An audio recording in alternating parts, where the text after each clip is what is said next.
Thank you so much. Thank you all for being here today at this phenomenal event with the greatest minds of our time assembled right here at this very conference. My talk today, ladies and gentlemen, is entitled The Cult of Ultimate Evil, Order Followers, and the Destruction of the Sacred Feminine.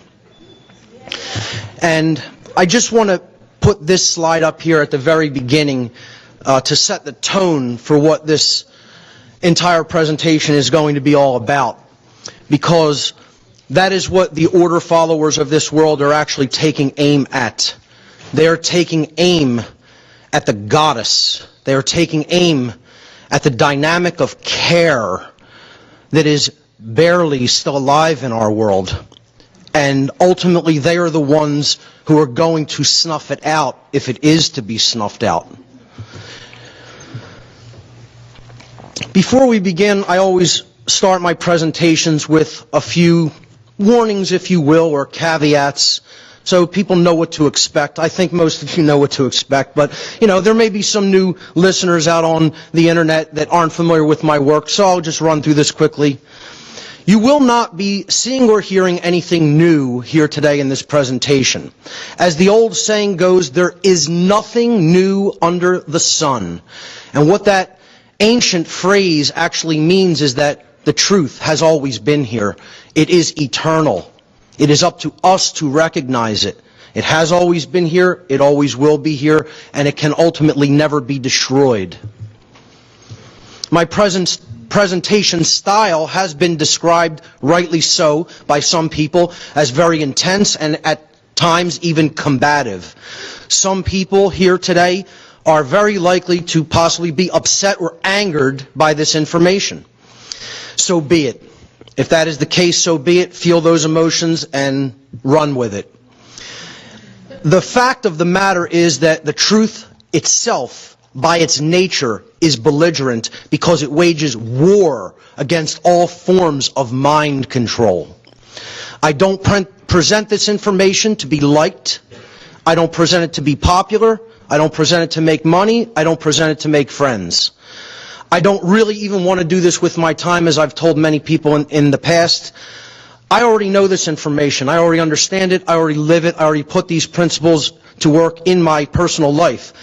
I present publicly because in the time we're living in, there is so much overwhelming ignorance regarding this type of information that the fact that I do understand it and live it places me in a position of moral obligation to speak those truths to other people, to help them to understand it and then apply those principles in their lives as well.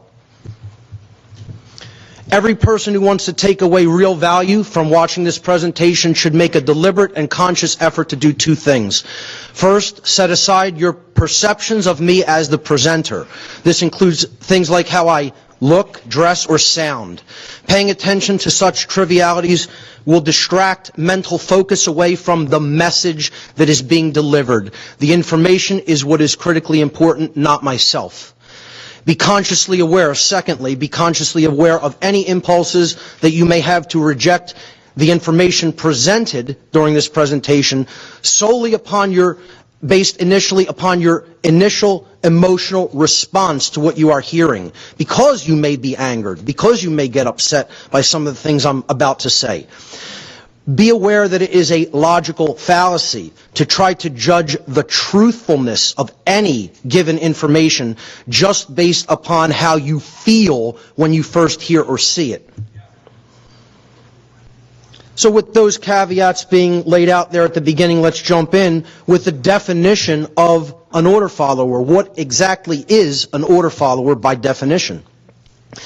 An order follower is a person who does what someone else commands them to do, and who has therefore attempted to abdicate their free will and their personal responsibility for choosing their own actions based upon correct determination of the morality or immorality of a particular behavior. That is the definition of what an order follower is and does. Okay, so just acting on rote based on what someone else told them to do without making conscious judgments regarding whether that behavior is morally right or morally wrong. That's the definition. There are three main types of order followers. I call the first type the abdicators, the people who attempt to abdicate their personal responsibility. These are individuals who do what they are told to do by a perceived superior without first judging for themselves whether or not the action they've been ordered to perform is morally right or wrong. They're attempting to abdicate personal responsibility for that judgment call. Those are probably the largest group of order followers. Most order followers fall into this category. The second group is who I call the well-intentioned, and we're going to talk about intention versus reality later on, the well-intentioned but incorrect. These are individuals who erroneously believe that they have correctly determined the morality of an action that they have been commanded to perform, and so they then willfully choose to carry it out. They believe that they are doing the right thing, in other words, although that belief is not true. It is an incorrect belief. And then there are the people who just don't give a damn. There's something deeply broken in them, possibly genetically broken.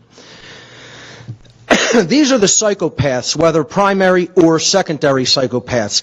These are individuals who consciously do recognize the immorality of an action that they have been commanded to perform, yet they willfully choose to carry it out anyway, knowing fully that it is wrong and violates someone else's rights.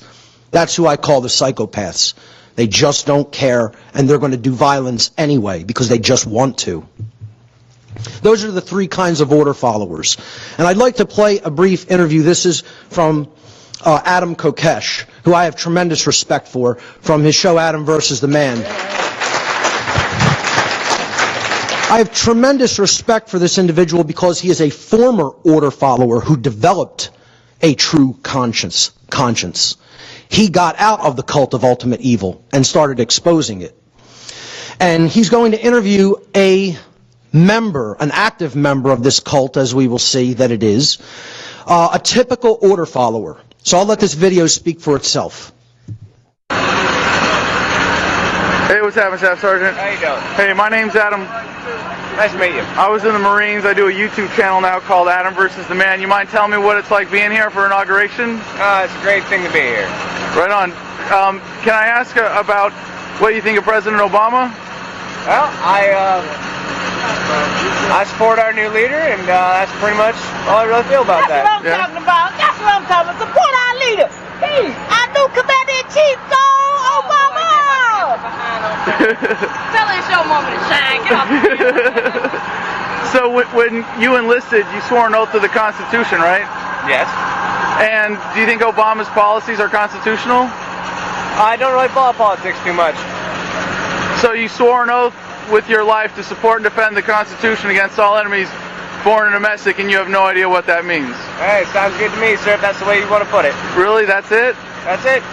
That sounds pretty dangerous. It sounds like following orders without question.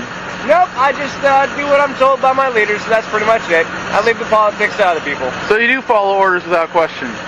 From my leaders, yes. Yeah. So if they told you to do something that was immoral, you wouldn't question it. You wouldn't wonder what the basis of that was, or where that order came from, or what its real purpose was. You just do it because someone told you to, and they're paying your paycheck. Hey, whatever you want to say, sir. Hey, don't call me sir. I was a sergeant. There you go. I worked for a living. Okay.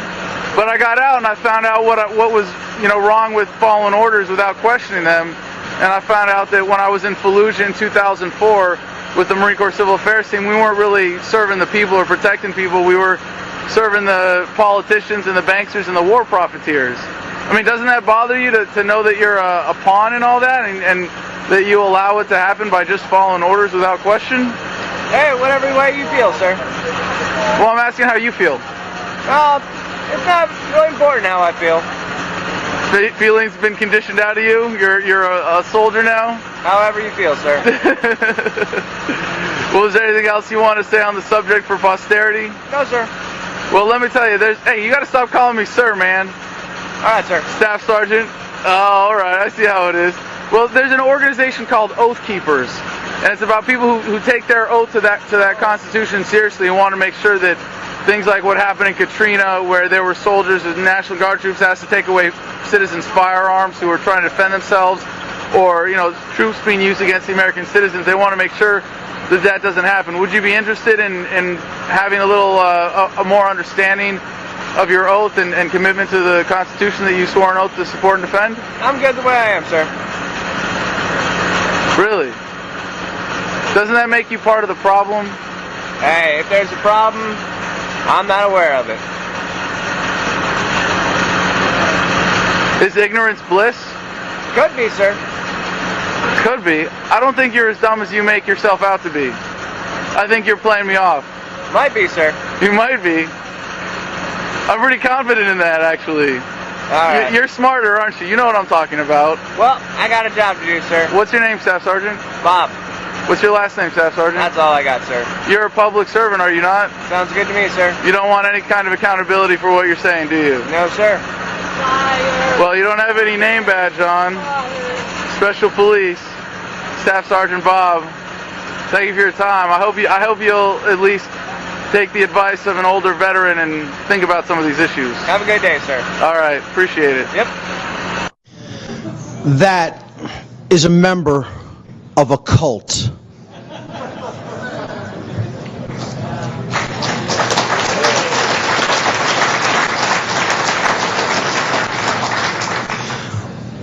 Order following, as I trust that everyone in this room just clearly understood from that graphic demonstration, is directly opposed to conscience.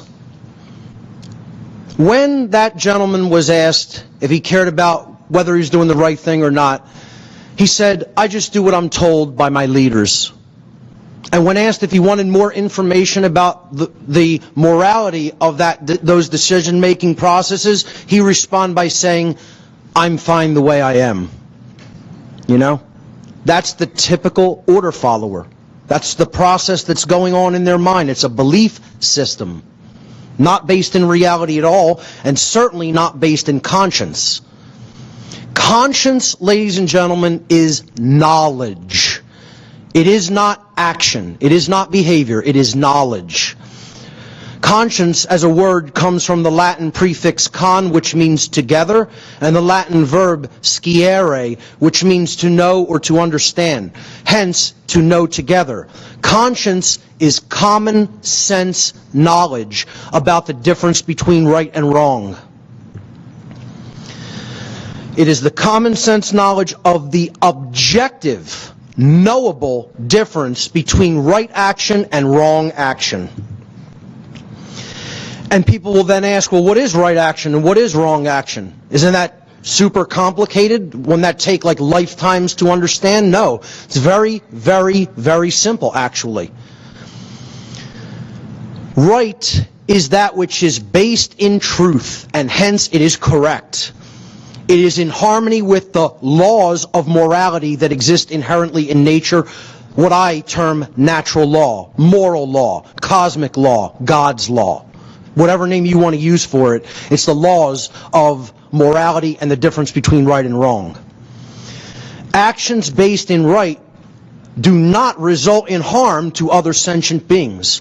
Conversely, wrongdoings are based in illusion and pure belief and fantasy and constructs that only exist in an imbalanced mind. They are not based in truth, and therefore they are incorrect. They are immoral because they stand in direct opposition to the laws of common sense, to the laws of morality. Actions that are wrongdoings result in harm to other sentient beings. The biggest part of the problem we're facing on Earth is that the average human being, certainly not in this room, but the average human being walking around on this planet, does not understand what a right is and cannot give you the simple definition of a right.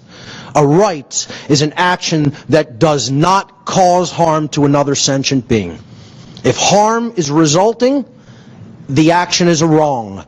If no harm is resulting to someone else, that action is reserved as a right. And it is quite simply that easy, that simple to understand. Unfortunately, 99% of people don't understand that, and therefore they don't exercise conscience. The exercise of conscience is the free will choice of right action over wrong action. Once you've taken in the difference between right and wrong, once the definitive knowledge of the objective difference between right and wrong according to natural law has been acquired by an individual. And order followers never exercise conscience. They are not acting of their own free will accord. They are attempting to abdicate that free will choice to someone else, who they are then just saying, I will follow what you tell me to do. If someone is following orders from anyone else for whatever the reason or intent, they cannot be exercising conscience, since by definition, the exercise of conscience means that someone is willfully and correctly choosing for themselves right action over wrong action, out of their own free will. The difference between the institutions of order followers today and all of the order followers that conducted some of the most heinous atrocities that mankind has ever witnessed. Soviet Russia, Mao's China, Hitler's Germany. There's no difference between them. They are just as immoral. They are just as incorrect. They are just as ignorant, and they are just as cowardly. And people can get as offended as they want by that. It's nothing that anybody, however anyone reacts to it, is not going to make that an untrue statement. I'm going to really attempt to offend some people's delicate sensibilities in this section, because I'm going to do something that the human ego abhors. And that's make blanket statements, but blanket statements that are nonetheless 100% true. I'm going to make 3 true blanket statements regarding order followers, all order followers. 100%, 0 exceptions, ever in the history of the world. These statements have been, are now, and will continue to be true forever. All order followers are bad people. All order followers are bad people.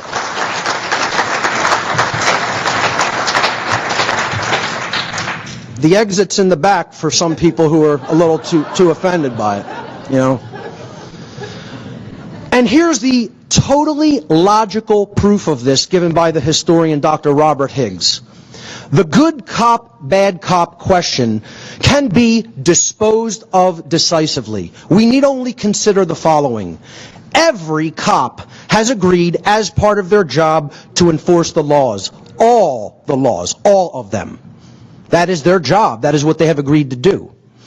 Many of the laws are manifestly unjust or even cruel and wicked.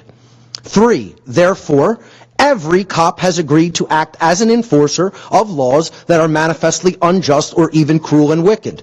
The inescapable conclusion based upon pure logic alone. Not even any heart-based intelligence, just pure logic by itself. The conclusion invariably is that there is no such thing as a good cop. There is no such thing as a good order follower, period, ever and never has been. Since no order follower is truly exercising conscience, and the order follower will carry out actions that they have been commanded to perform, even if those actions cause harm to other beings, no order follower in the history of the world can be said to be a truly moral human being. They are antitheses of each other. They are diametrically opposed, polar opposite conditions. Order following and moral free will choice. They can never go hand in hand. This brings us to the issue of moral culpability when it comes to order followers. The question always arises, who's more morally culpable? Where does the real responsibility or blame lie? In the order giver or with the order follower? Moral culpability is the determination of who is ultimately at fault or deserving of blame for the commission of actions which result in harm or loss to other beings. Culpable as a word comes from Latin, culpa, meaning blame, and the word culpable in English means at fault or deserving of blame. There is such a thing as blame. There is such a thing as who is at fault, who brought that resultant harm into manifestation in reality. So who is more morally culpable? And please read the question specifically. Who is more morally culpable? I'm not making the statement that neither party is morally culpable. I'm saying both are morally culpable, but who is more at fault or deserving of blame when harm results as a result of one group giving an order and another group carrying out those orders? The order giver or the order follower? There's a correct answer to that question. It is not a matter of opinion. The way you determine the answer, the correct answer to that question, is you ask this question. If each group of people is saying, my actions didn't actually bring extraordinary harm into manifested reality, who's lying and who's telling the truth when it comes down to brass tacks? So here's what bombs raining down on children do in the Middle East, in countries we have no business in. Okay? You know, the problem is, you know, the reason so many people still support actions like this and still support the order followers who do them is the bombs aren't raining down on their children. Okay?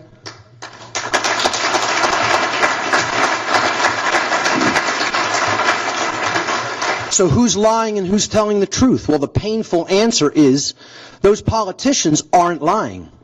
Their actions didn't cause that. You could say their words had a part in it, and therefore they're still morally culpable, but they didn't actually pull those triggers. They didn't drop those bombs. The order followers did those immoral behaviors. The painful truth, the order follower always bears more moral culpability than the order giver, because the order follower is the one who actually performed the action, and in taking such action actually brought the resultant harm into physical manifestation. Order following is the pathway to every form of evil and chaos in our world. It should never be seen as a virtue by anyone who considers themselves a moral human being. Order followers have ultimately been personally responsible and morally culpable for every form of slavery and every single totalitarian regime that has ever existed upon the face of this planet. This is the result of following orders, invariably, to its inevitable conclusion: genocide, mass death, mass graves, people committing themselves to evil that they even know is evil, and they give themselves over to it because, hey, I was just doing what I was told. I was just doing my job. Just following orders. I was just following orders, or I was just doing my job, is never a valid excuse or justification for immoral criminal behavior. And this lame attempt to abdicate one's own personal responsibility should never be accepted as a valid excuse for such criminal behavior. Unfortunately, too many people let people like this off the hook, off the line, because they accept this justification that, oh, you were just following your orders, you were just doing your job. Well, oh, okay. Well, that excuses you somehow. No, it doesn't. It doesn't excuse you of your personal responsibility to choose right action over wrong action, and never should be accepted as such. The word justification comes from the Latin noun jus, which means law or right in Latin, and the Latin verb facere, which means to make or to create. Thus, the word justification, coming with those two root forms together, actually means to create a right, to attempt to create a right which did not actually exist in nature. You're inventing rights. You're saying a wrongdoing can somehow become a right, something that you're allowed to do under the laws of morality. So, here's a little internet meme. This is a picture of a criminal who didn't obey the law here on the left side, and some other guys who are just following orders. Order followers are ultimately the servants of evil in the world. Evil cannot accomplish its goals or its objectives without people willing to carry out the evil, because they were told to carry it out. A great quote by Gandhi, he said, "You assist an evil system most effectively by obeying its orders and decrees," talking about the order followers in the world. An evil system never deserves such allegiance. Allegiance to it means partaking of the evil. A good person will resist an evil system with his or her whole soul. Beautiful quote. I wholeheartedly concur. I want to talk a little bit about intention, the intention of the order followers. You'll hear a lot of New Agers bring this up. Well, doesn't the intent matter? Doesn't what they actually intended in their mind matter so much? Absolutely not. It's meaningless. Intention, when it comes to carrying out immoral behaviors, is meaningless. Your behaviors either caused harm to another being or did not cause harm to another being. What you intended has absolutely no bearing on that. The action has all the bearing on that. And the action only. And that's what our souls will be judged upon. Okay? That's what we'll judge our souls based upon. And this is how this gets obfuscated, okay? How reality is actually structured and built, how we experience our reality in this powerful, very simple building block demonstration. It all begins with knowledge. Without knowledge, there is no foundation to understand how reality is built. There is no foundation to understand the real laws of attraction. This is why the order follower continues to do what they do, because they don't have knowledge, or they ignore that knowledge. Okay, they willfully refuse to accept it. Knowledge is the available information, the grammar, okay, all the components that we need to assemble and bring together. Potential knowledge that may be gathered, processed, understood, and then eventually acted upon by individuals. That's the base level of how we create our reality. Without access to that knowledge, we cannot consciously create our reality effectively, the way we want. To create it without chaos, to create it in an orderly fashion, in a peaceful fashion, in a harmonious fashion. Upon the knowledge step of the reality building process, if you will, and what I'm building here, many will recognize, is the trivium process. The second step of this process is the understanding phase. Okay? It is the processes that take place in the human mind that are chosen by each individual based upon the available information that they've taken in. So this is where you're processing that data, and you're weeding out the inconsistencies, and you're coming to an understanding of it. You're grasping how it works. Without that knowledge being present, you can't understand. You cannot move to that second step at all. This is why dark occultists and people who want to keep the world in thrall, in slavery, always try to control the availability of information first and foremost. Because they want to cut people's ability to consciously create reality off at the root. The third step of this trivium process is wisdom. Right action. And you'll notice I put on all the building blocks, or lack thereof. Without knowledge, there's ignorance. Without understanding, there's confusion. Without wisdom, there is folly.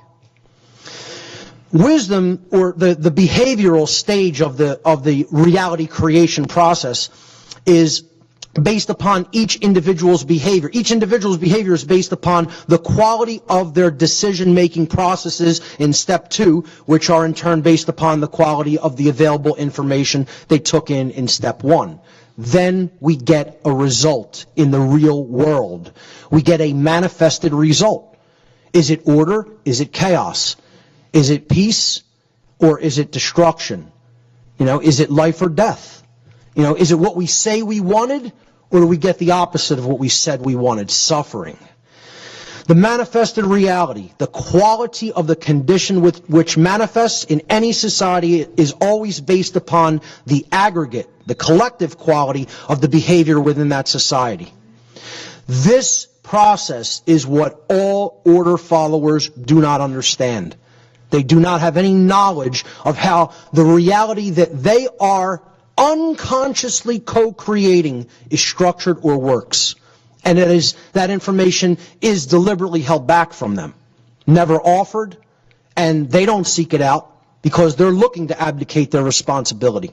And we'll get to why that is. They don't understand natural law.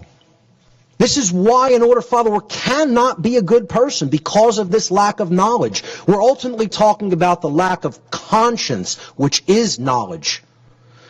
The natural law expressions.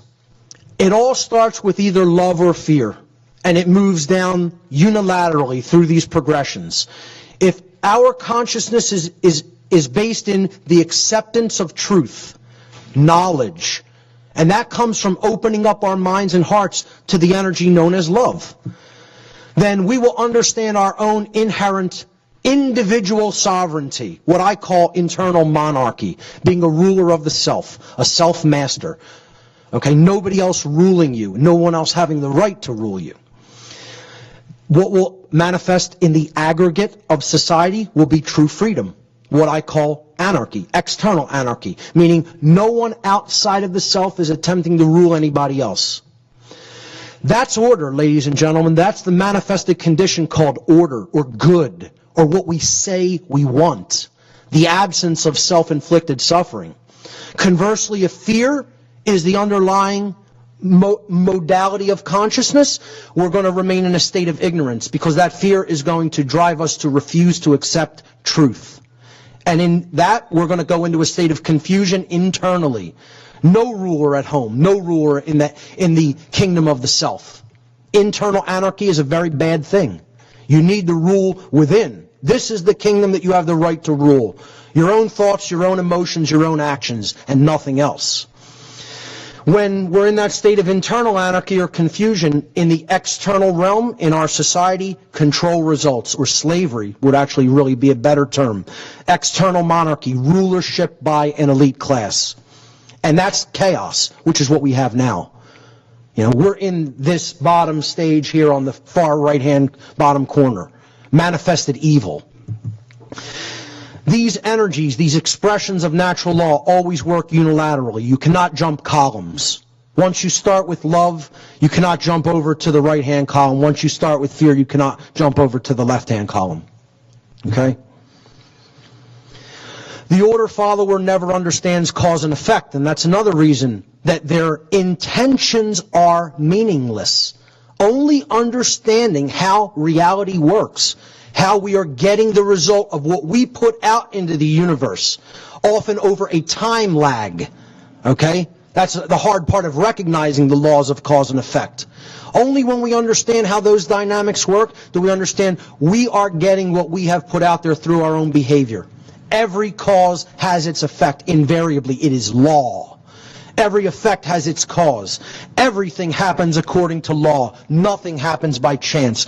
Cause and effect, however, are often separated by time and space, which makes the understanding of the laws of cause and effect sometimes difficult, because as soon as you do an immoral behavior, an anvil doesn't drop on your head from the sky.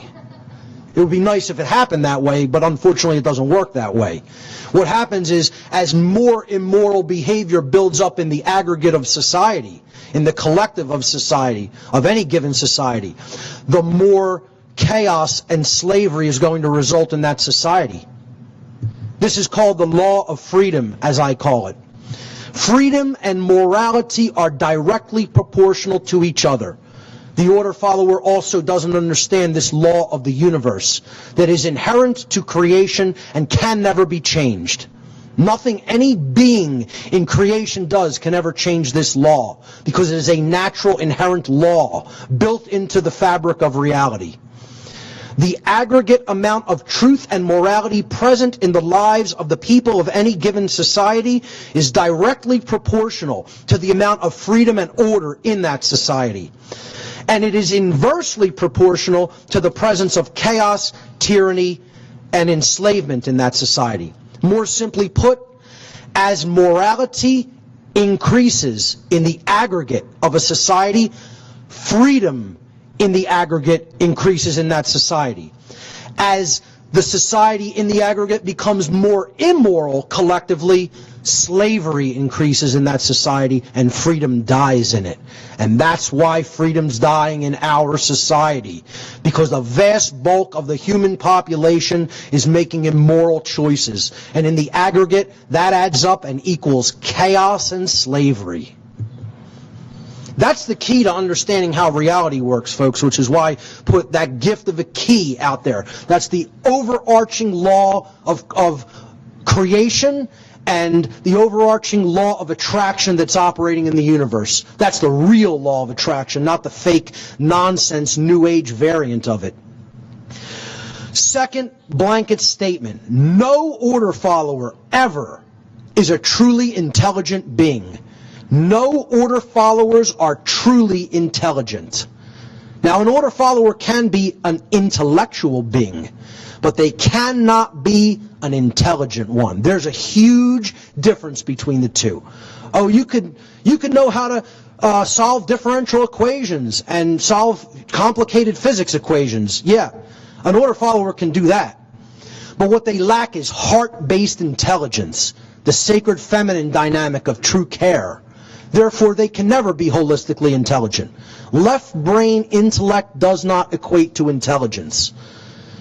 Only when we take in the generative principle of care and compassion that the right brain opens up to us can we become truly holistically intelligent.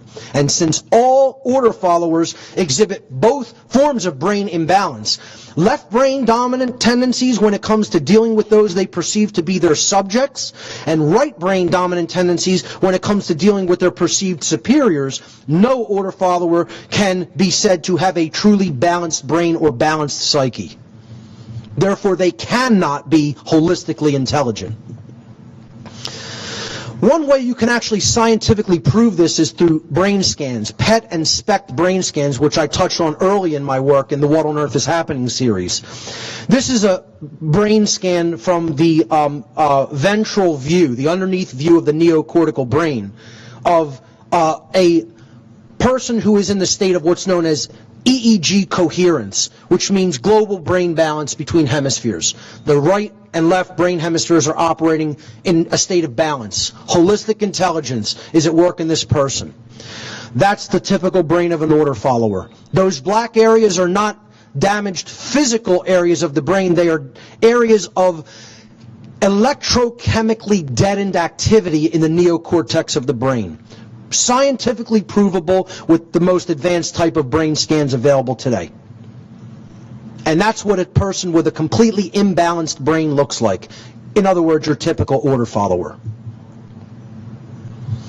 The reason for this is because the left and right brain hemispheres govern different types of functions when it comes to human capacities. The left brain is the analytical, logical, repetitive and organized and detail-oriented part of the brain, the analysis-oriented part of the brain.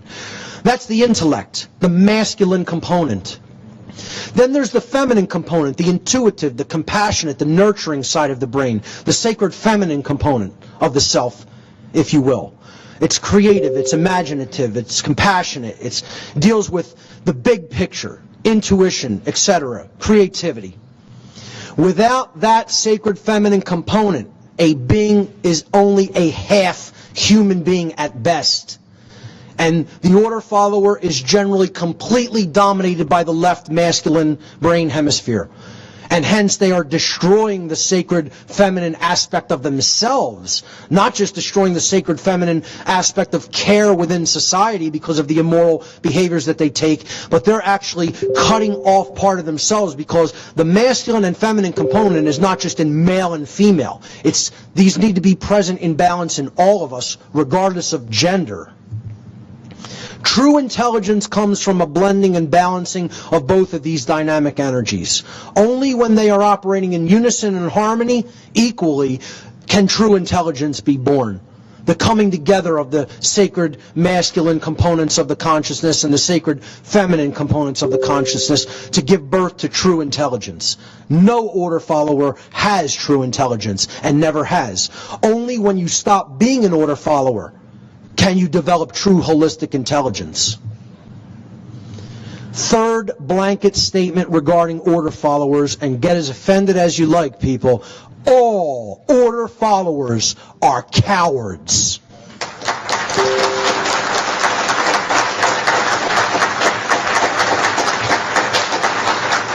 Since no order follower actually possesses the knowledge of conscience in the degree required, and the spiritual fortitude in the degree required to refuse to obey the commands from their perceived so-called quote-unquote superiors, no order follower can ever be said to have true courage.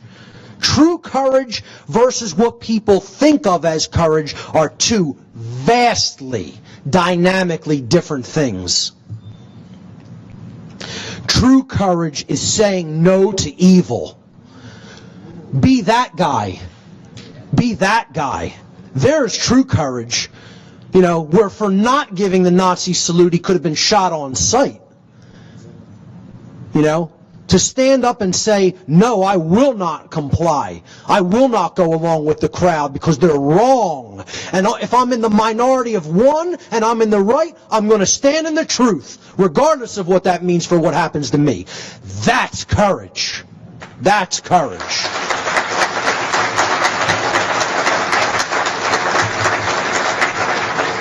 True courage lies in the lost word, saying no.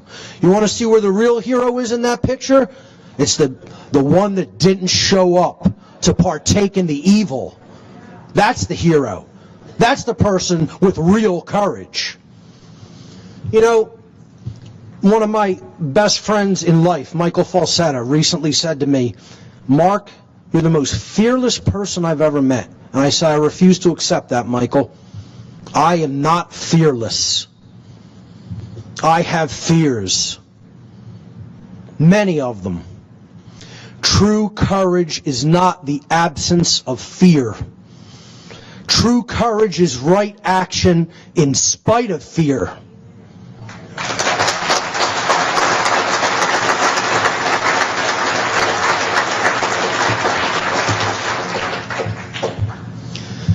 Next section, and this is where I start to introduce the concepts of what cults are and their methodologies.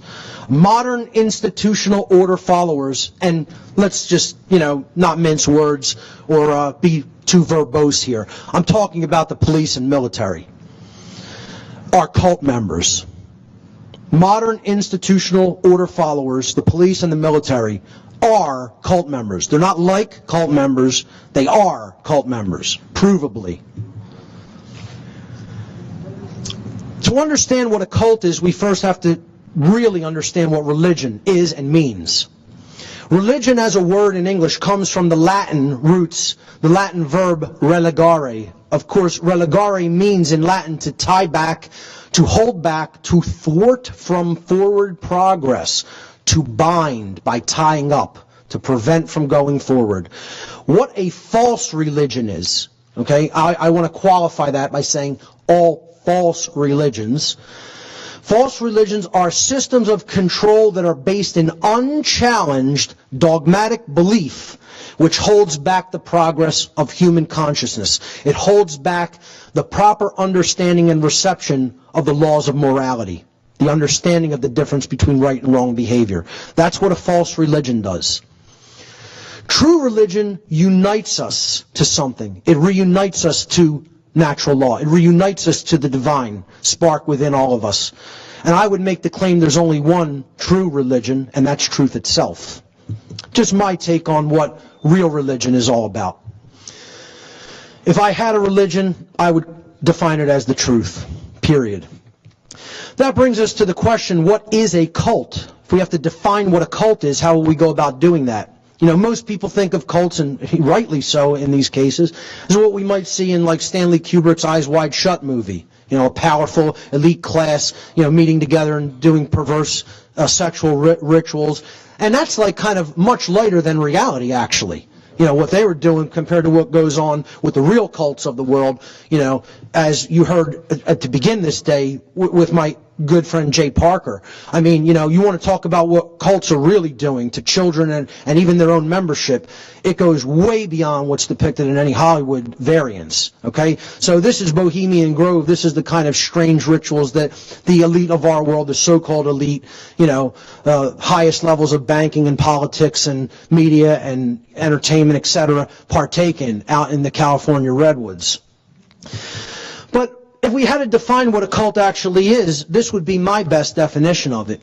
It's a system of religious veneration and devotion which espouses beliefs that are dangerous, especially to the lives, rights, and freedoms of those who are not its members.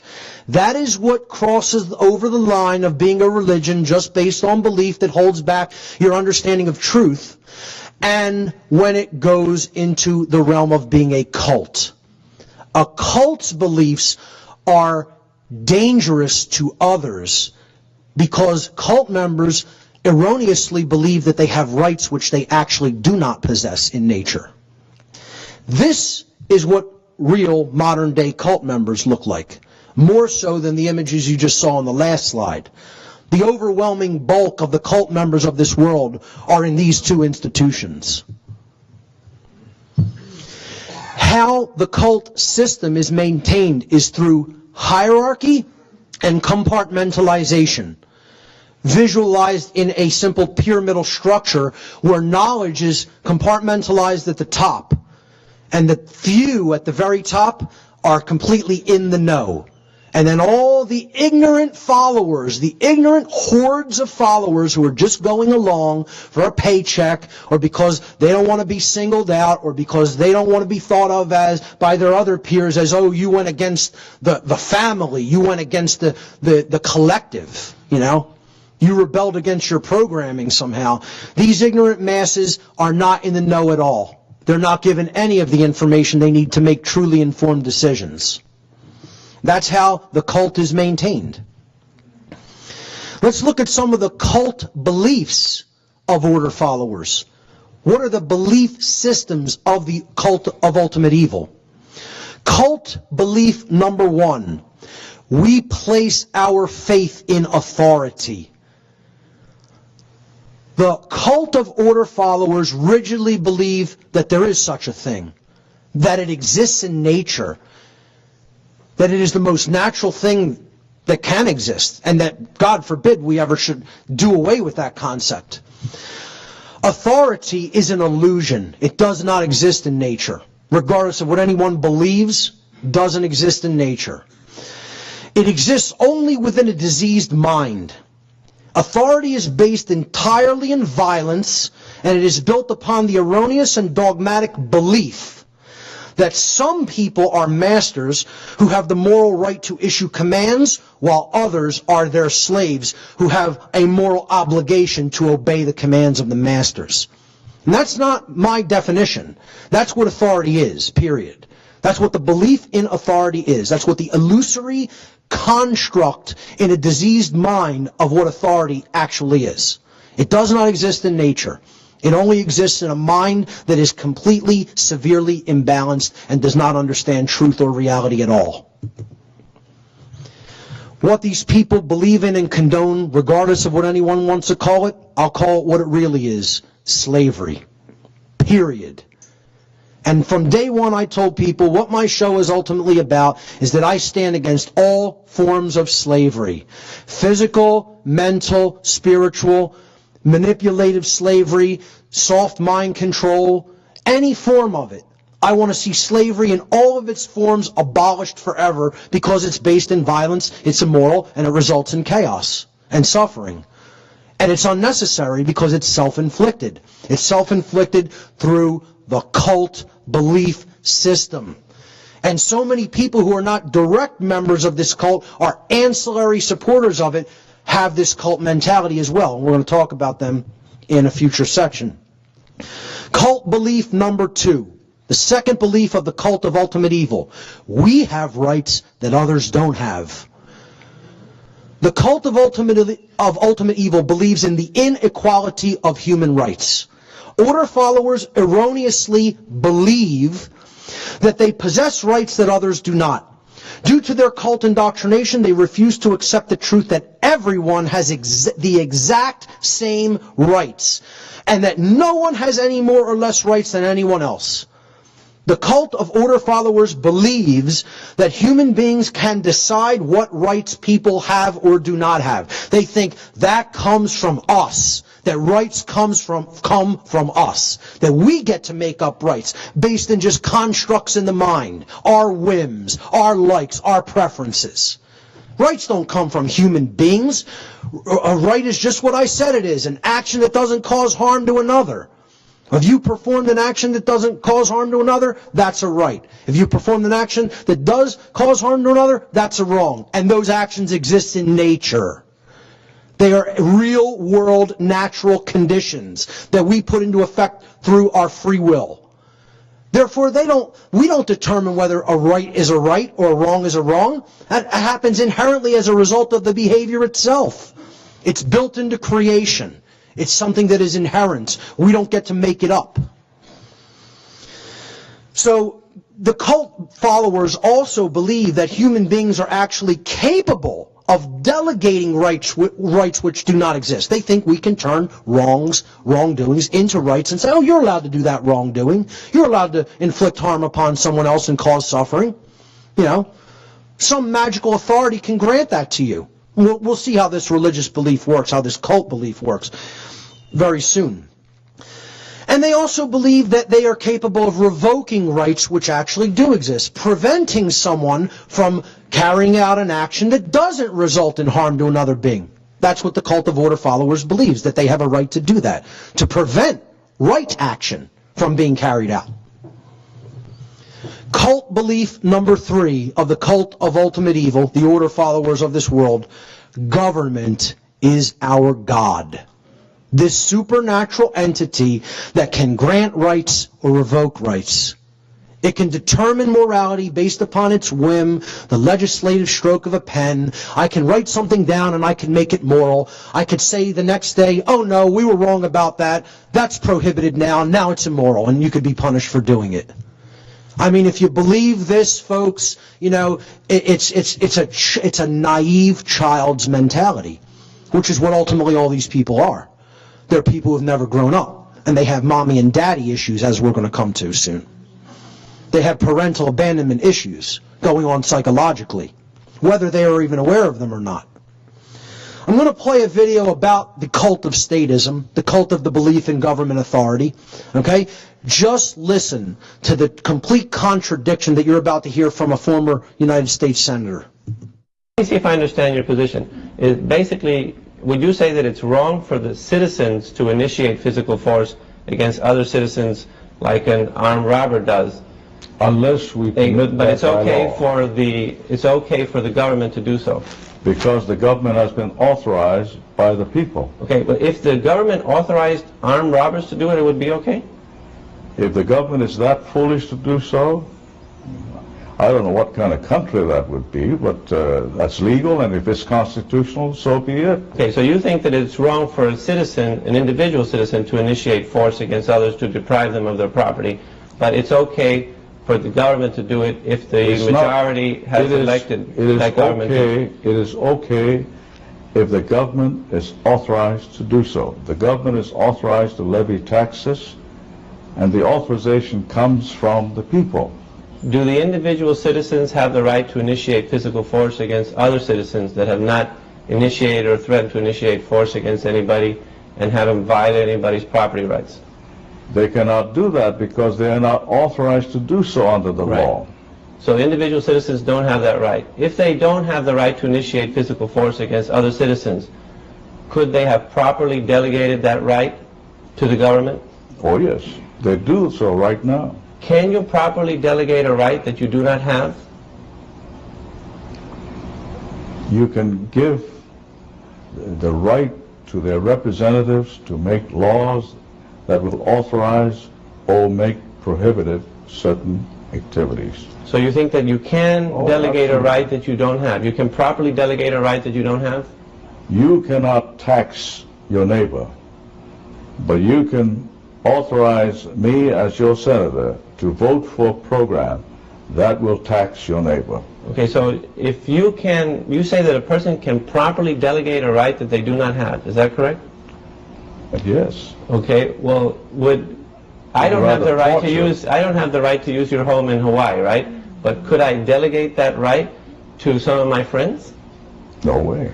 Right, so you really can't delegate a right that you don't have. You have to have the right in order to delegate We're it, right? talking about the government here. Right, but you agreed that the individuals do not have But the right. you can authorize the government Right, but did to you take agree? over my residence. Okay, but do you agree that the individuals did not have the right to initiate force against the other individuals? They don't have that right. No.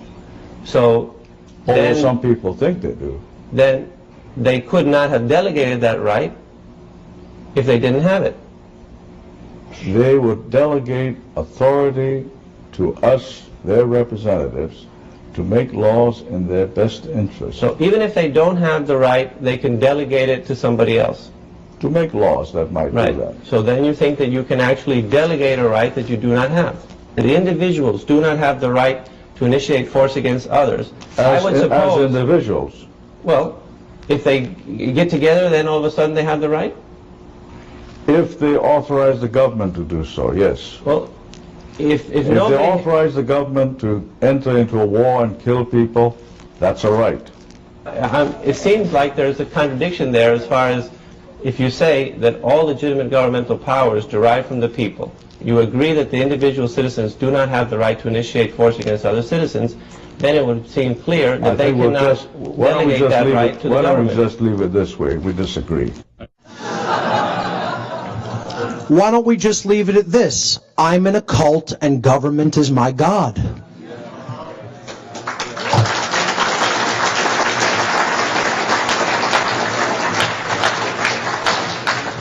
I feel horrifically sorry for anyone who cannot fully cognize the complete inconsistencies of a brainwashed person like that.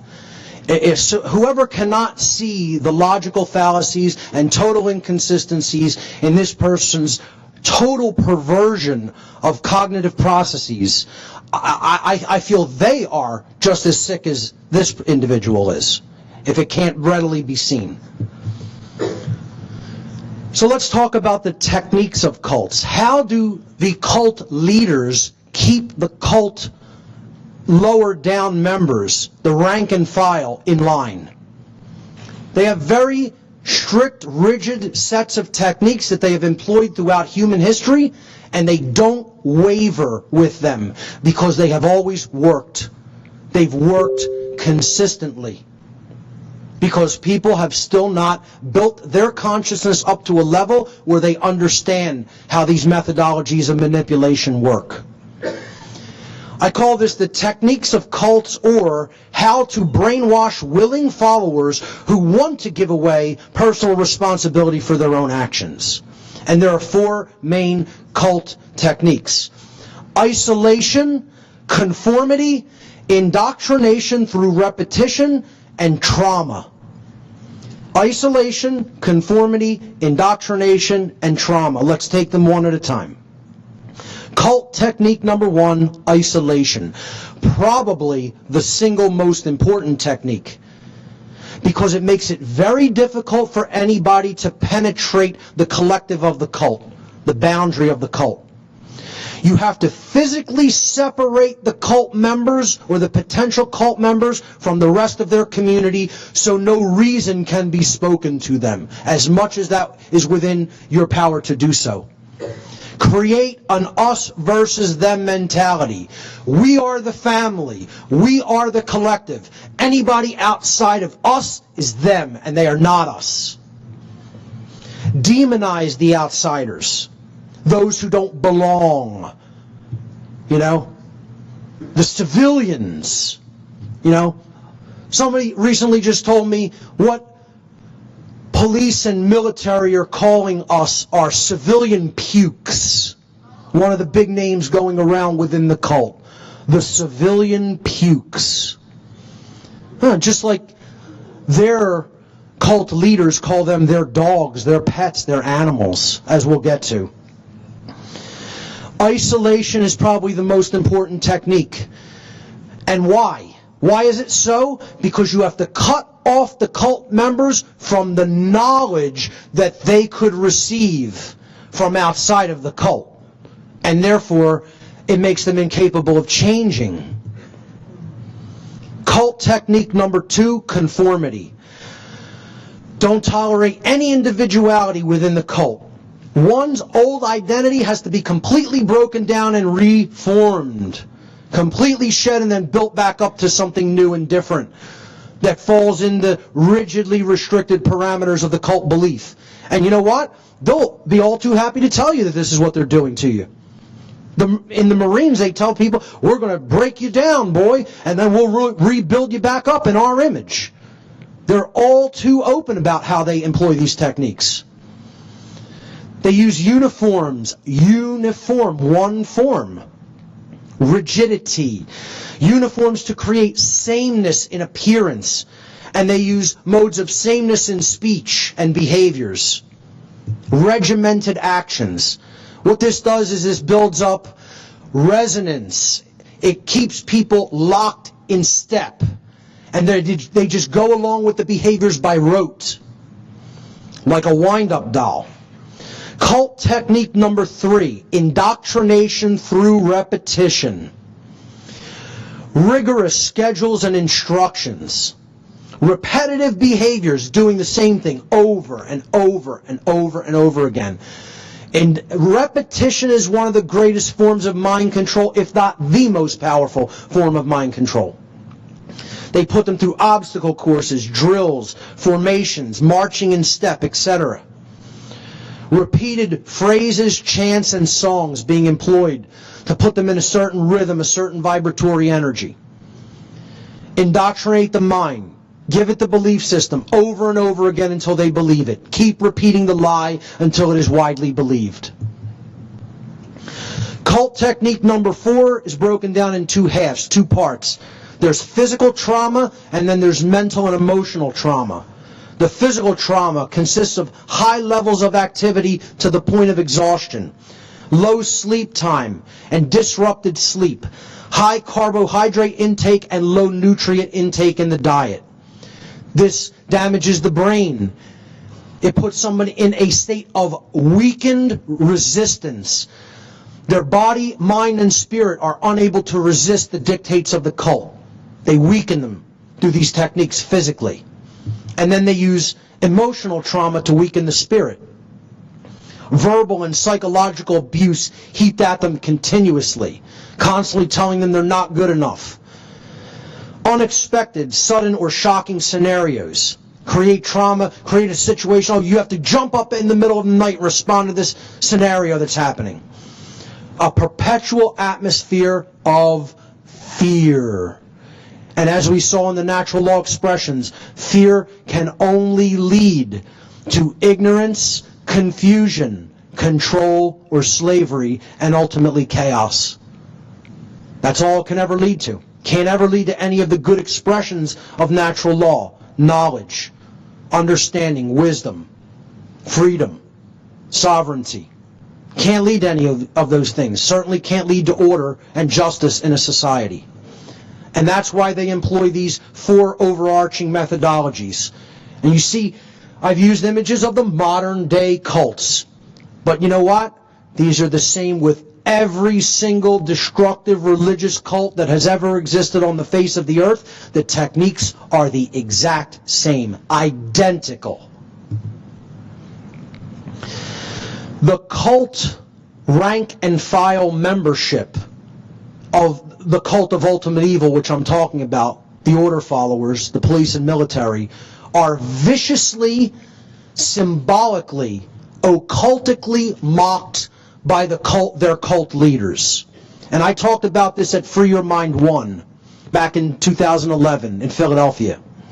I gave a presentation called The Occult Mockery of Police and Military Personnel, where through first-hand experience of being involved in a satanic cult myself, with the cult of ultimate evil's leaders, the people who actually direct these cult members, these order followers, being around them in that satanic cult, first-hand from their lips to my ears, when I was a membership of that cult, in the membership of that cult, they expressed what they think about their order followers, the people who protect them and their agenda. And the only thing they ever call these people is their dogs or their pets. That's it.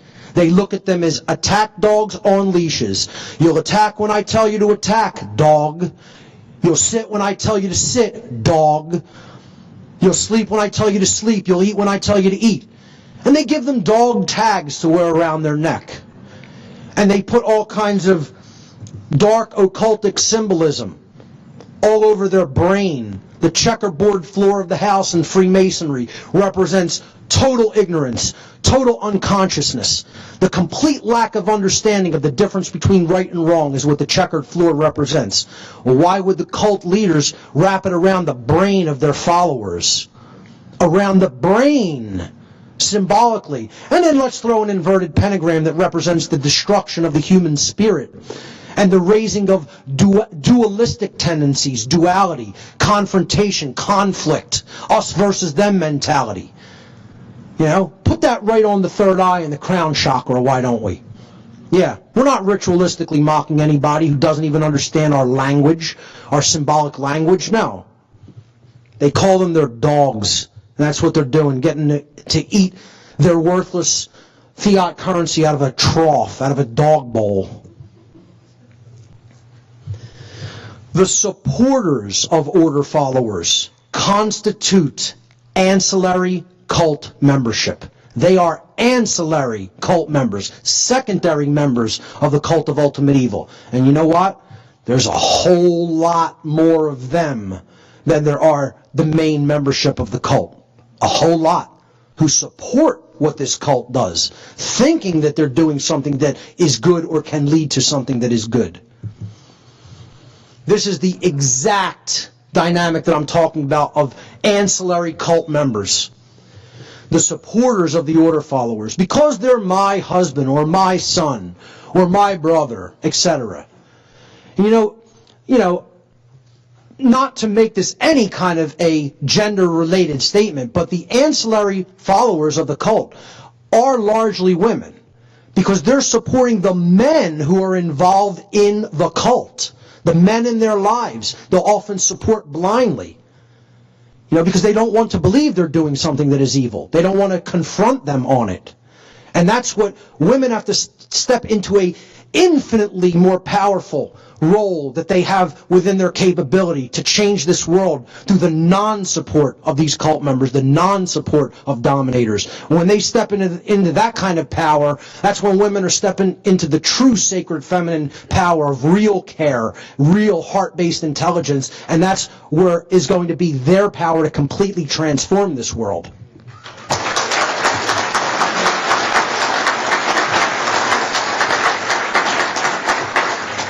But you know, the supporters of order followers are everywhere. Men, women, children, etc.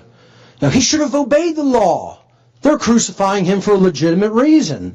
They're just doing their jobs, just following orders, you know. And of course, this is just, it's allegorical. It's about how people just support evil and put down the thing that's actually trying to tell them to do the right thing. You know, destroying conscience, destroying the sacred feminine essence.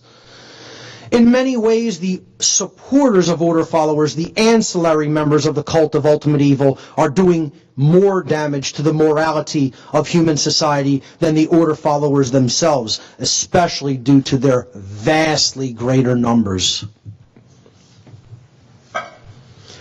Order followers and their supporters are the true destroyers of this world.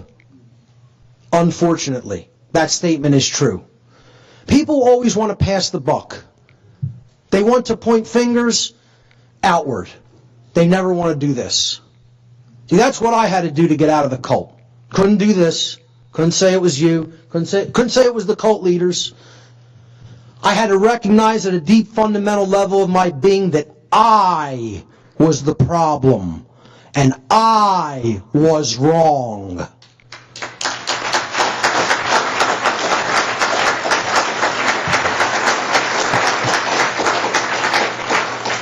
You know, we want to pass that responsibility on to, the people in the upper echelons of power, the politicians, which aren't really in the upper echelons of power, they're the puppets. But they think of the politicians as the one who are there, the international bankers, even the actual cult members, the real legitimate cult members that are part of the satanic, worldwide network of Satanism and dark Luciferianism. Ultimately, those aren't the people who are destroying the world. Are they taking a role in it? Without any question. Should they be held responsible? Without any question. Who's ultimately bringing that harm into physical manifestation? The people who follow their commands. The people who enact their agenda through their behavior. These are the creators of the dark New World Order. The order followers are ushering in the new dark age, not the order givers. The order givers play their role. But the order followers are the ones who bring the harm into actual manifested reality. Order followers are the destroyers of the sacred feminine dynamic of care. This is the background for my entire presentation. I brought it up as the first slide for people to contemplate at the beginning. They are taking aim at the goddess principle, the non-aggression principle, true care, the compassionate and nurturing aspects of the being. That's what they're destroying within themselves, and then through the violence and the slavery that they're enacting and supporting through their behaviors, they're destroying that dynamic of care outwardly, in a wider sense in society. And this is the state of the sacred feminine dynamic of the people of the earth. The goddess is weeping, ladies and gentlemen. And she needs to be rejuvenated desperately. And we need to be the people to help rejuvenate that sacred feminine energy.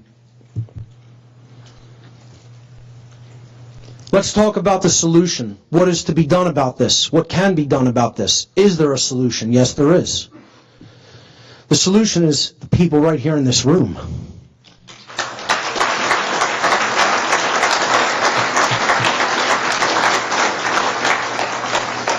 And those who these words will reach and resonate with wherever you may be watching from. The solution is what I call the great work, or the infiltration of the cult of ultimate evil.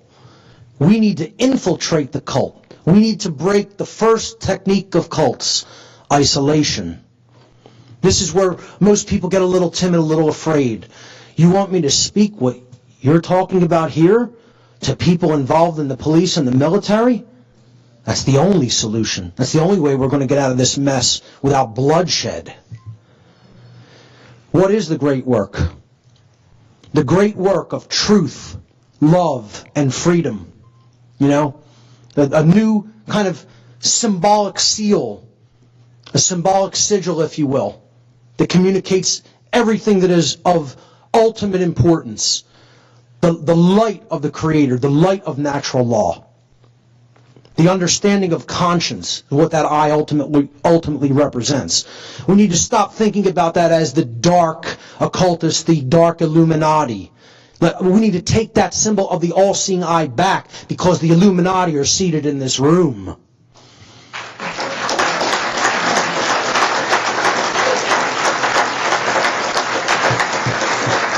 We are illuminated with the knowledge of the difference between right and wrong behavior.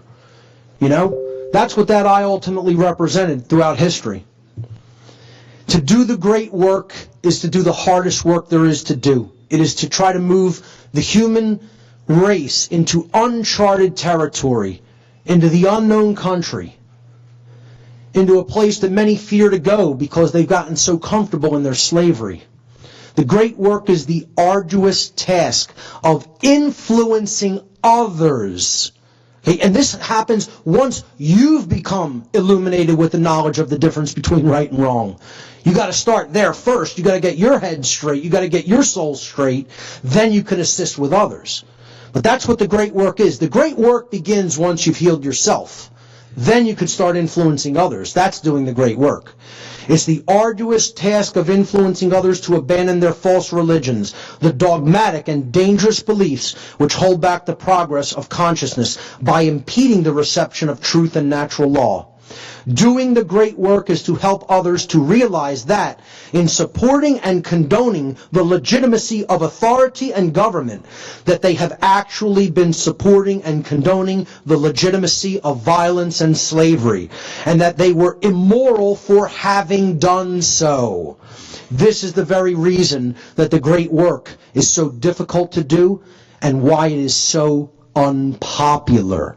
Why so few people on this planet are actually engaged in doing it. We need to increase the numbers by not the thousands, not the tens or hundreds of thousands, but by the hundreds of millions is the number of people that need to be doing the great work.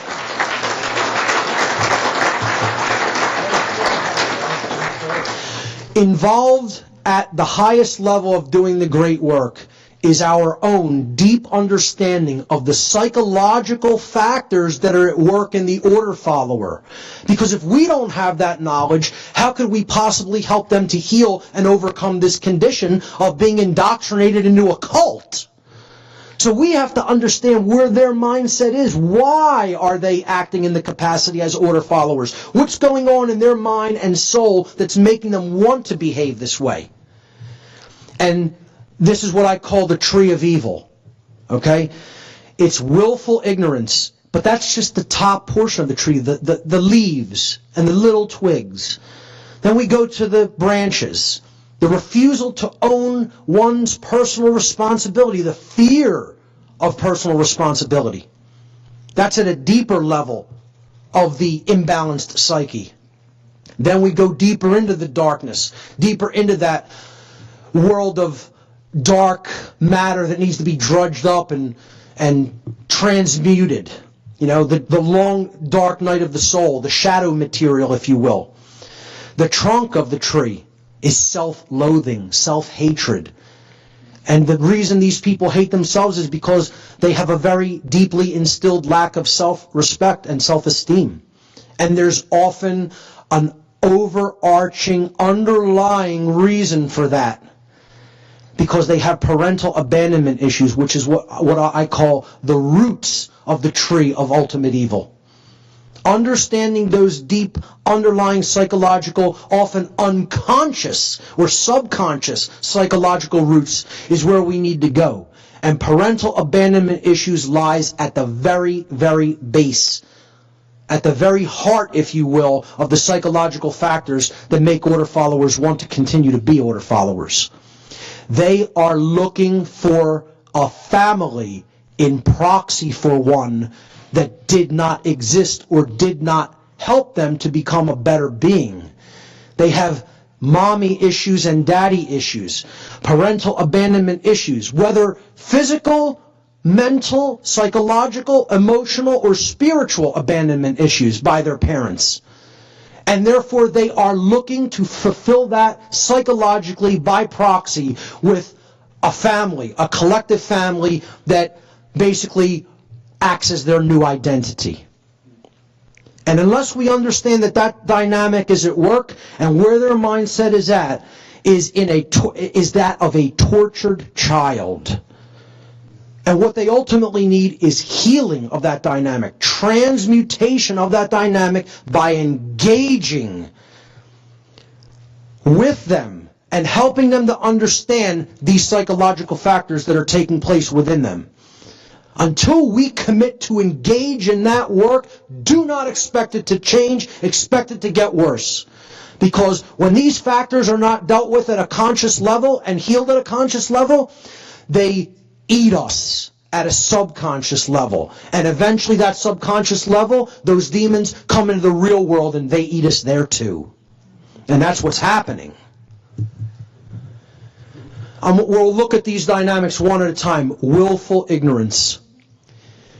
This is what doing the great work right now at this point in history should probably make most people feel like. Okay? We're the ones who know what's going on and are conscious, and a lot of other people around us are asleep. But you have to battle through that condition through willful persistence. Persistence is required to do the great work. Even if this is people's condition, you speak the truth to them anyway.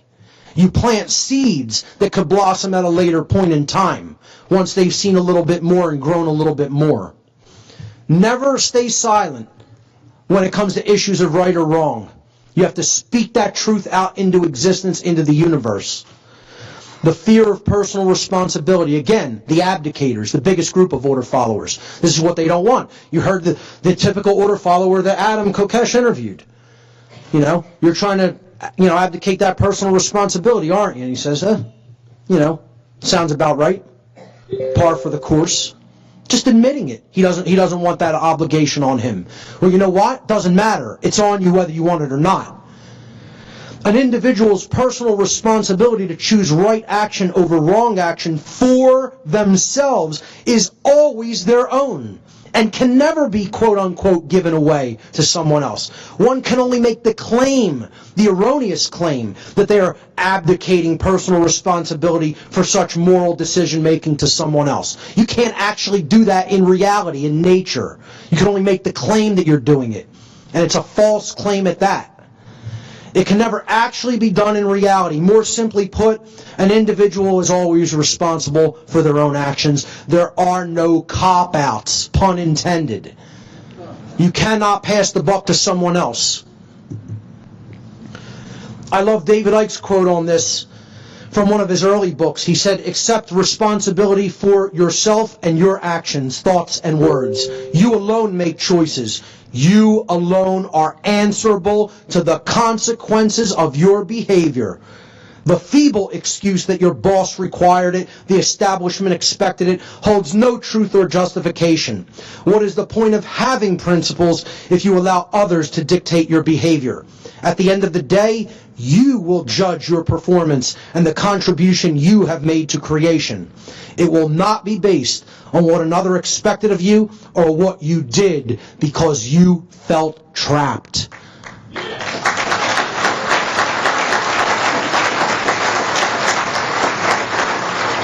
There are no cop-outs or excuses for immoral behavior. We have that personal responsibility on us whether we accept it, want it or not, or understand it or not. Self-loathing is the next psychological dynamic that keeps order followers in the positions that they are in. Self-loathing is one of the main underlying psychological conditions that causes people to attempt to abdicate their own personal responsibility to exercise conscience and to fall into patterns of order following and justification. Just as it is not possible for an order follower to truly be exercising conscience, it is not possible for an order follower to truly love themselves. Not possible. No one who is actively involved in the dynamic of order following can be an individual who truly loves themselves. At some core psychological, spiritual level of their being, they are engaged in self-hatred.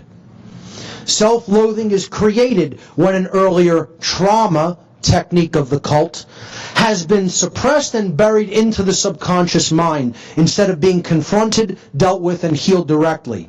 Such trauma could take the form of feelings of inadequacy, whether real, suggested, or imagined. And that brings us to parental abandonment. That's what's creating those feelings of inadequacy. See, this image is what's known as a golem, a being that isn't actually imbued with a soul but can perform rote behaviors. And it's holding this sign that says, I have suffered, and therefore I shall cause suffering. And that is the path to slavery. That is the mindset of the perfect slave. Anyone who wants to just continue to inflict harm and suffering just because they've gone through harm and suffering themselves is putting themselves into a deeper prison. The only thing that can ever heal self-loathing is self-respect. The word respect itself comes from the Latin prefix re, meaning again, and the Latin verb spectare, meaning to look at. Only self-respect can heal self-loathing and therefore help to put an order follower on the path to conscience.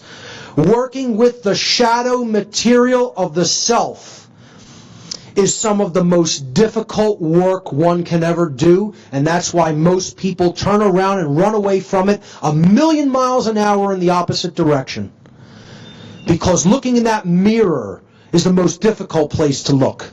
And when I got out of the cult that I was involved in, it took long, hard hours of self-introspection and endless, what seemed like endless days of suffering that would never end, because I had to keep delving into that shadow material and working with it and saying, hey, you caused this. You're part of this condition.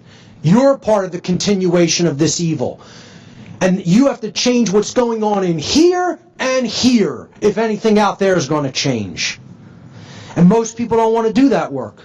That's what real respect is about. That's when I finally developed self-respect. It means to take another look at yourself. That's what you're respecting, looking at again, the self.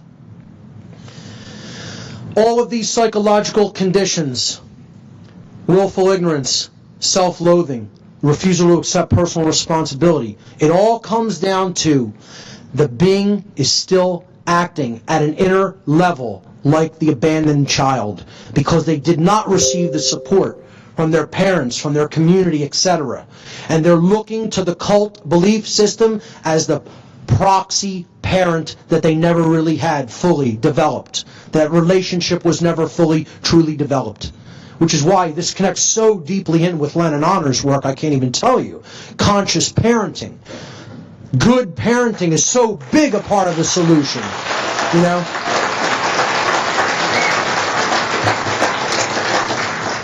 It's all about ending the abuse victim cycle that is so much a huge part of cult behavior. The cult inflicts the trauma, and then the cult member, they grow up traumatized, and they continue to inflict the trauma. It's an endless loop. Unless the one who has undergone the trauma, through help, often it has to happen through help, because they're so traumatized and victimized that they can't do it on their own. That's what this is the support system that they need. Those who are going to reach out and do that great work with these people, you have to be that support system for these people to help them to go through that narrow pathway to healing, where the experiencer of trauma is finally healed through applied knowledge, care, and will. And most of all, through the sacred feminine dynamic of care. Cult members often have a fear of chaos, of what would happen if this thing I've always known and always been a part of would suddenly be gone. How would I live? What would be my identity? How would we do things that we've been doing, with this system in place if it wasn't in place? True freedom, ladies and gentlemen, includes infinite possibilities. No better definition of true freedom in my book. By definition, infinite possibility includes the possibility of chaos manifesting. We cannot fear that possibility. The possibility of the manifestation of lower orders or small amounts of chaos taking place in our world must be embraced without fear. Or even, not necessarily without fear, but again, with courage. Accepting, even if you fear that, that's a contingency and you'll work through it. You'll exercise right action in spite of that fear, in spite of that possibility for chaos. The manifestation of chaos can be a powerful teacher, which brings us to the painful but often indispensable lessons of what we should not do. The apophatic lesson. Understand what is a right by understanding what is not a right. Understanding what was the right path to go down. If you go down the wrong path and you make a mistake, you have to be able to consciously recognize that, admit that you were wrong, turn around and get back on the right path. That's what really understanding the self is all about. That's what really having true self-respect is all about. The ability to admit that you were wrong and learn from your mistakes. Ultimately, the fear of this idea, it can never work out if we do things differently. The fear of the possibility of chaos equates to the fear of true freedom. We have to shed that fear if we want to move forward. And we have to help the order followers shed that fear. Through their fear of the possibility of chaos, order followers advocate the legitimacy and the continuance of authority and government. And therefore, they are actually advocating the legitimacy and continuance of violence and slavery. They think they can get rid of those conditions by what they continue to do, when what they continue to do can only continue to create those conditions. Pure logic, ladies and gentlemen. Those who believe that authority is necessary and that it must continue have actually been duped into believing that human slavery is necessary and must continue in order to prevent chaos. Violence and slavery cannot prevent chaos because violence and slavery are chaos.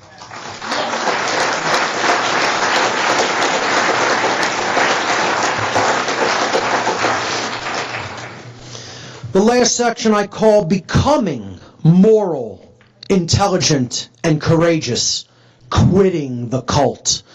And I'm here today announcing I'm going to create a new campaign as part of what on earth is happening. And it is going to be called the Quit Your Cult campaign.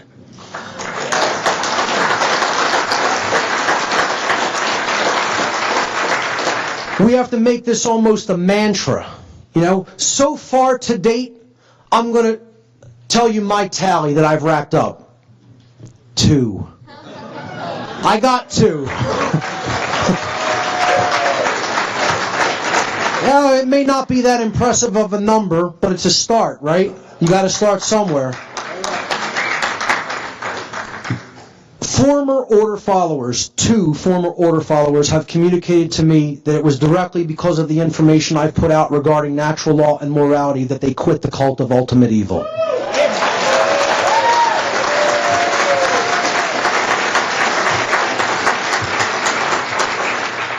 We need the return of the sacred feminine energy, which is the dynamic of true care, nurturing, and compassion. You know, last year, 2 years ago at the Free Your Mind conference back in 2013, I gave a lecture called New Age Bullshit and the Suppression of the Sacred Masculine, which is about how the New Age religions ultimately want to create a dynamic of not taking action, of suppressing the masculine, the sacred masculine dynamics of the personality. What this lecture is all about are the forces that are trying to suppress the sacred feminine aspect of the consciousness and personality. The sacred feminine, or the lost principle, as I refer to it, is the dynamic of care. What we care about on a day-to-day basis acts as the driving force of our thoughts and, most importantly, the driving force of our actions. Therefore, care can be seen as the ultimate generator of the quality of our experience. This principle has been often referred to as the generative principle, the creative principle. The word generative is derived from the Latin verb generare, which means to create.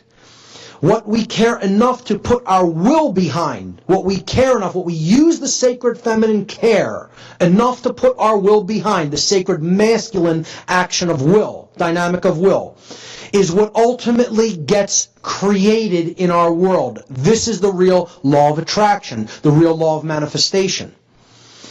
The world is the way that it is today, sadly, because most people do not care enough, even if they say they want things to be different, to change the world through their actions. This is why the dark occult, the cult of ultimate evil, the order givers of the cult of ultimate evil engage in a ceremony yearly, a symbolic ceremony called the cremation of care, immolating care symbolically.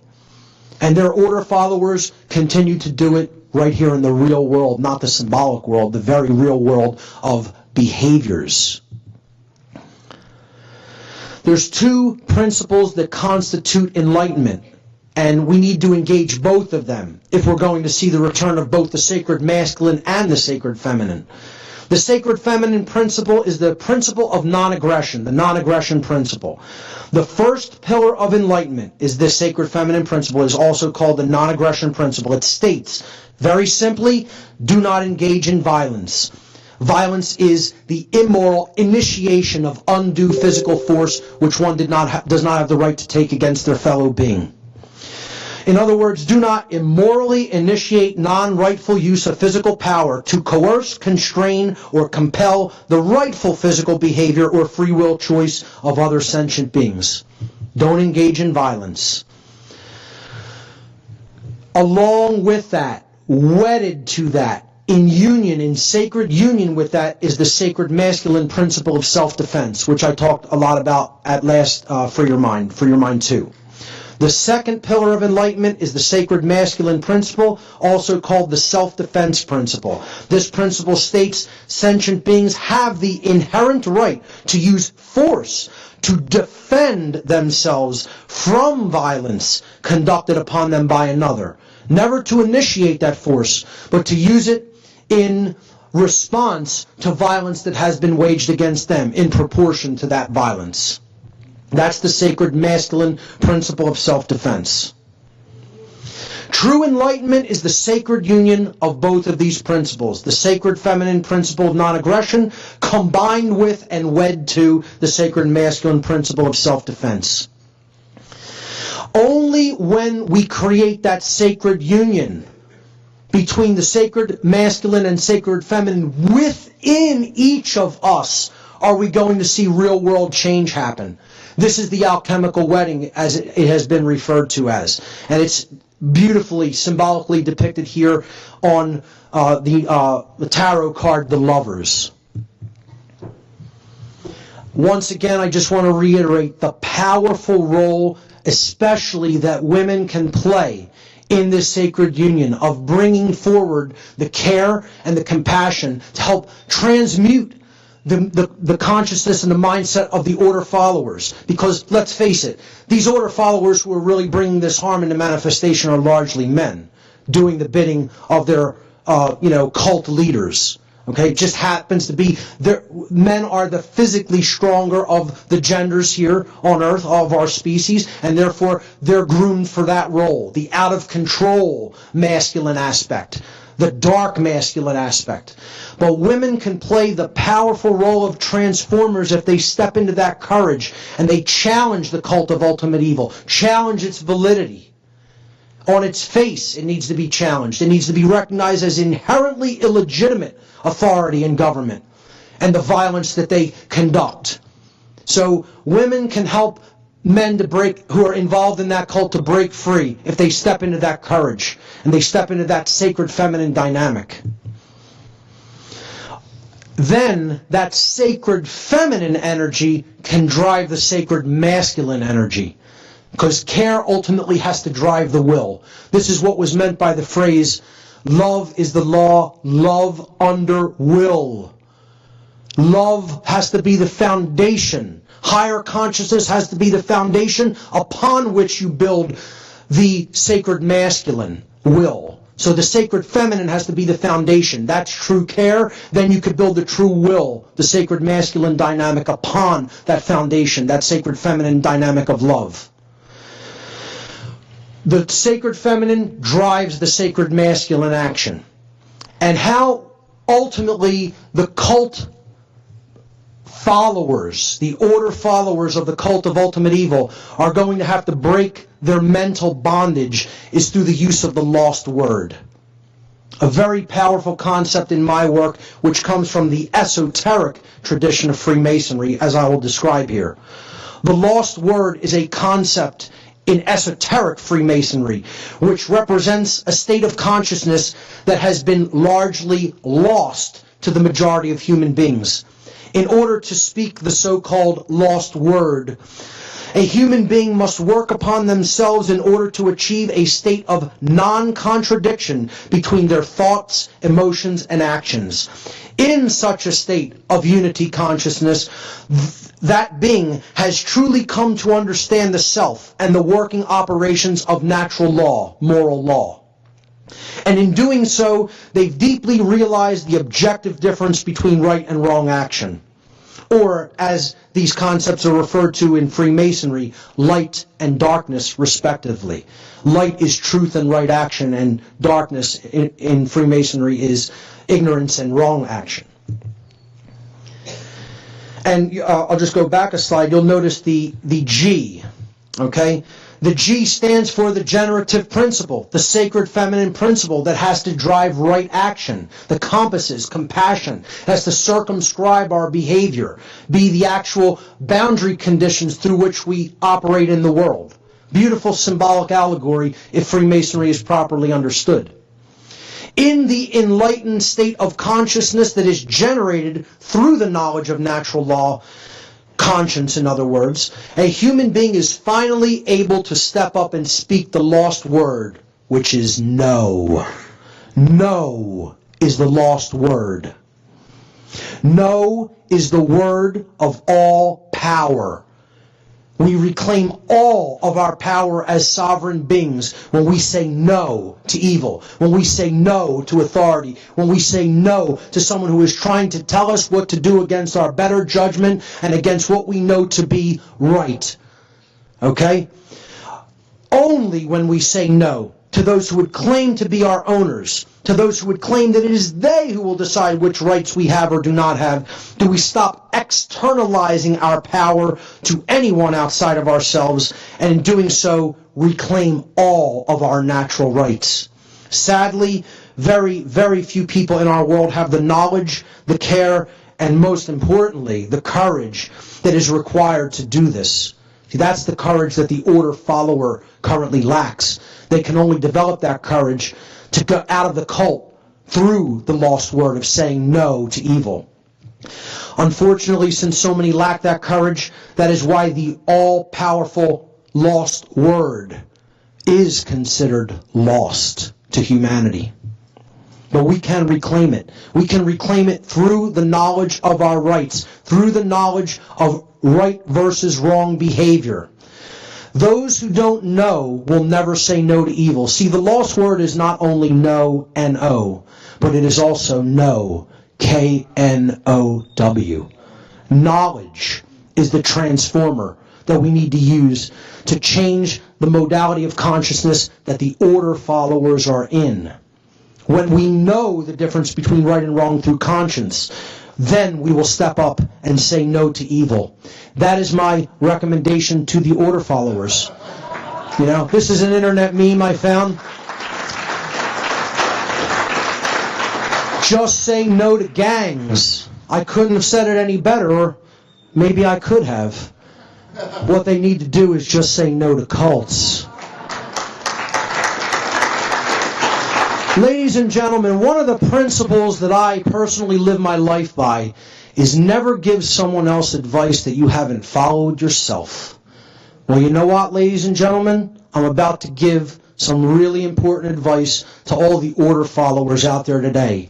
And I can do it because I followed that advice and I already did it. Quit your cult. Ladies and gentlemen, thank you so much for your kind attention.